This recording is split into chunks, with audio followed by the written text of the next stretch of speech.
You can't open doors. Okay. You can't buy dinners. Now, I'm not saying I don't agree with this stuff. I'm just saying, hey, things change. Times change, Serena. I don't know. Yes. Okay. All right. Have a good day. That was my rant for the day. That was Thank good. You. Bye. I like the whole ex-husband thing. My ex-husband used to do that. Do you think, is there more people married than not these days? Yes. What age group? I don't know. Any age group. I mean, a lot of the millennials don't want to get married. They just want to live together. They just want to live together. Why do you reckon that is?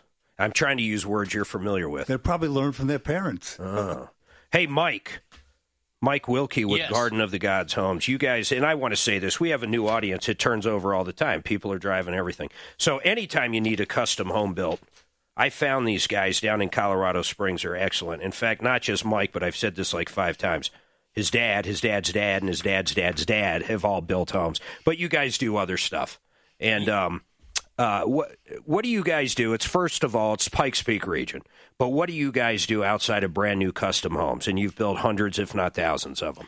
We do renovation work, and we like to focus on jobs that have structural renovation requirements where you need permits and you have to go through zoning issues. And that's where you specialize in. Yeah, that's where we can add the most value. There's a lot of kitchen and bath guys out there that are very good, so we usually don't try to compete for just kitchen and bath work, non-permit work. Yeah, renovations. Yeah, we like to do stuff that... How about like a pop-top? You would do that, right? Yeah, I like those. Yeah, those are cool. Yep. How about like an RV garage that's going to be insulated, the whole bit? Oh, yeah. We do a lot of detached structures, and we like to do historical renovation work where we're doing it period correct. I love his business philosophy, guys, just talking to him. Doc, weren't you impressed by that? I think he's got a great business model. I wish I'd used him for my custom home. Yeah, apparently that didn't go very well. This sounds pretty important here. Lee, what's going on? Hey, how's it going? It's going good, Lee. It's better than you, apparently. Yeah, I had signed about 10 years ago as a co-signer for my son, his house. And just recently he took in somebody for a couple of days. They had some problems with their own house, and their son got hurt. And because he got hurt, he broke his leg, and they went through and had a couple of surgeries. And now we get a letter from the insurance company saying that it's probably going to go over the $300,000. It might be time for us to get a personal lawyer. So I am wondering, who do I get for a personal lawyer? And my name is on the loan. Am I responsible for that too? Suzanne, see if we can get Fuller up. I want to ask him a few questions, but I want to ask some basic questions first, Lee. You said 10 years ago you co-signed. So who owns this house? Well, I co-signed it. They're still paying it off. No, but hold on a second. Who owns the house? Whose name's on the deed? I don't care if you are financially responsible. Who owns the house? Well, I thought when you co-sign a loan, you're all on the loan, right? No, you might all be on the loan. We're not talking about the loan. In other words, I could have a co-signer on a car. Let's make this very simple. I could co-sign for my son on a car. When he titles the car, it could be 100% in his name. In other words, I have no ownership of the car whatsoever, but I am responsible for the debt. What I'm trying to figure out is, why do you think you're responsible for this in any way? That's the first thing I'm trying to figure out. Or did the letter come to your son? No, the letter has my son, his wife, and my name on it. I also... Go ahead. Okay, go ahead. Well, do you know if your name is on the deed? Do you have ownership in that house? I'm not 100% sure. Well, if he's on the insurance policy, it must be, Mark, right? He must be on the deed. I'm not necessarily sure he's on the insurance policy. Well, if he got the letter, too. I don't know. I don't necessarily assume anything. I find it odd, though, that just because he co-signed, that he's got ownership in this house. You could go look in the county on that thing. It'll say who's on the deed. Why don't we look it up for him? Let's do that. I really want to do that. I'm going to answer all your questions, and we're getting a legal mind on to help with that. But I really like to see that first, because you might not even be on the hook, Lee. You follow what I'm saying? Well, I believe I am. You really do? Okay. I am. Okay. Yeah. So over $300,000, is there going to be lifetime injuries here?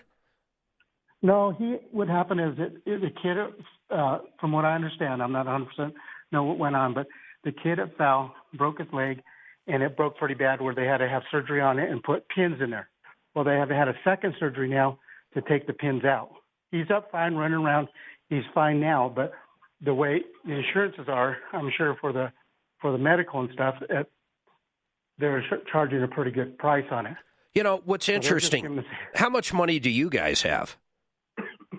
We have a good amount. I do not a lot of money, but a lot of assets. I mean, in my 401k, like $250,000 in my 401k. Yeah, generally they're not. Generally, they're not going to be able to touch that. But here's some of the curious things I want to ask our attorney. Hey, if we can't get Fuller, Denver trial attorneys, Marco Bendinelli, I want a PI on this. So here's some of the things I want you to think about. Actually, I got to take a break and I'll come back. But I think I've got news that'll make you feel a little more better about this. Hold tight. The restroom door said gentlemen, so I just walked inside. I took 2 steps and realized I'd been taken for a ride. I heard high voices, turned and found the place was occupied by 2 nuns, 3 old ladies, and a nurse. What could be worse? Oh, man. Who does this one, Ugly Ed? Bob Rivers. Bob Rivers. It's like, oh, man, who was that guy that did I'm fat, I'm fat? Weird Al. Weird Al. He's still touring, I think. Okay, Dan Sloan with Denver Trial Lawyers we have on. Dan, I just got some real basic questions that I'm going to ask one of our callers to ask whatever he wants to ask of you. But okay, thank you, Mark. Yeah, you got it. We got into this conversation.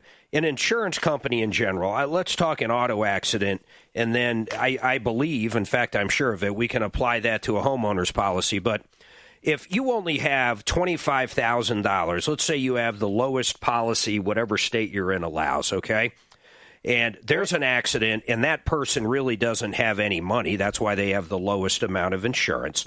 And let's say there is $300,000 in damage. Your insurance company, if you're the one with the lowest amount, that $25,000, and you're at fault, and you're about to get sued, your insurance company would never, and tell me if I'm wrong, would never give the other company whatever you pay for. So in this example, the $25,000, then let that other company come over and sue you. Their fiduciary agreement is with you, right? They have to protect you. So the only way they would pay out is if they got a settlement or if you agreed to something else. Is that correct?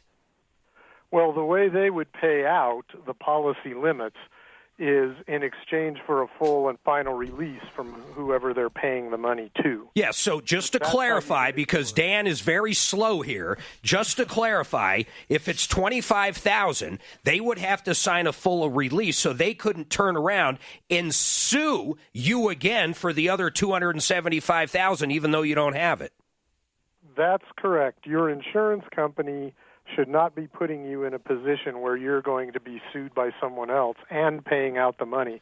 Now, what can happen is the individual that's injured can make a claim that is in excess of the policy, and they can refuse to accept the policy limits in exchange for a release, and they can move on to court. That's right. And obtain a verdict in excess of the policy limits, in which case, if the insurance company offered to pay the policy limits, it would pay the policy That's right. limits, the $25,000. But they would protect you in court so you wouldn't have to lawyer up. But hold on. That's where this call's going, and I'm very interested to see what the caller has to ask you. Because according to him, his own insurance company told him to lawyer up. There's no way. Everybody hold on.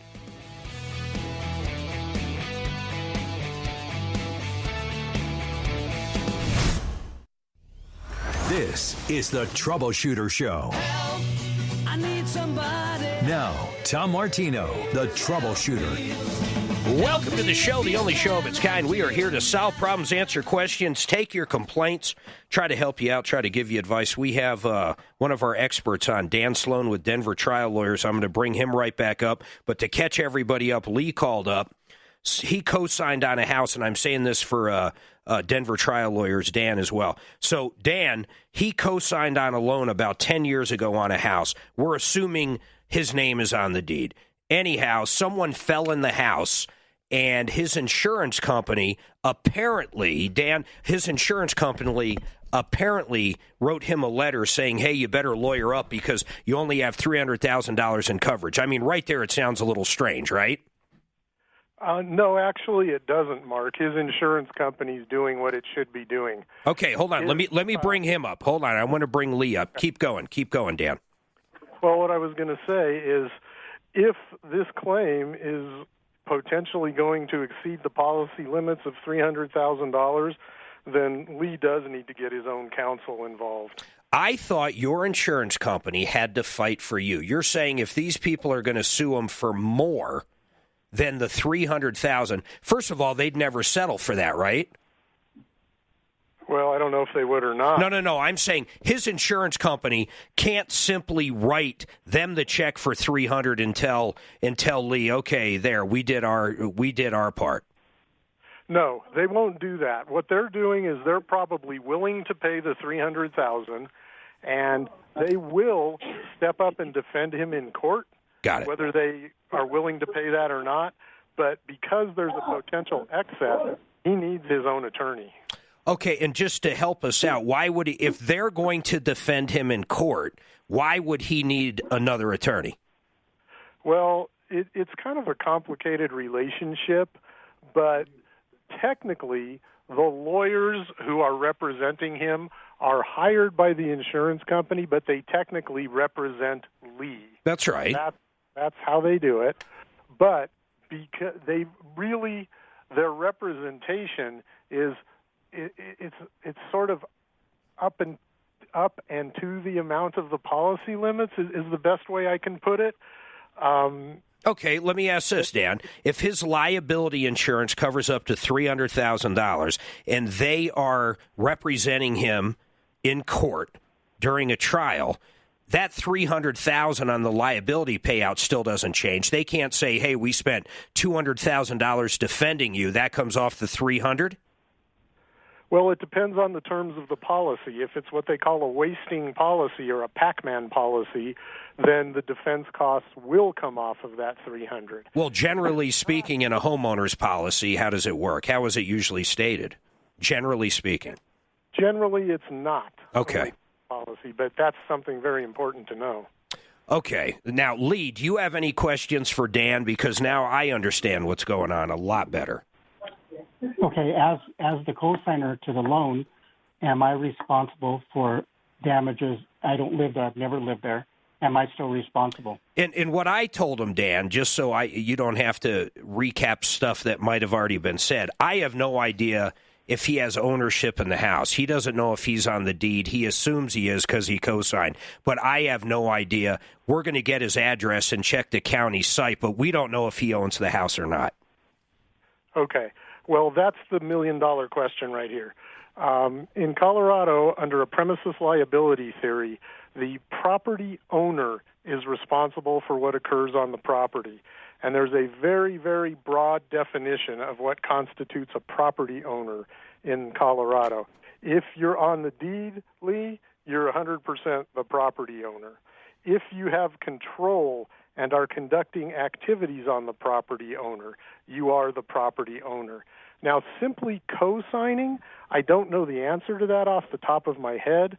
However, my guess is as a co-signer on a loan, you may not be a property owner as defined in the premises liability statute. Geez, I'd hope not, Dan. And the reason I say that is if I lent somebody on a signature loan $500 to buy a car and they went out and bought a car with their own money and the money I lent them, then all of a sudden I have ownership in that car. That would be insane. Well, a car and real property are different because there's a specific statute that covers and defines what an owner of real property is in the context of this kind of case, which is a premises liability case. So in a car, no problem. On a home, on real property, I don't think there's a problem. but I can't say for sure off the top of my head. You know, it's kind of it's kind of strange thinking about that, Dan. It brings up something that I've heard from other attorneys.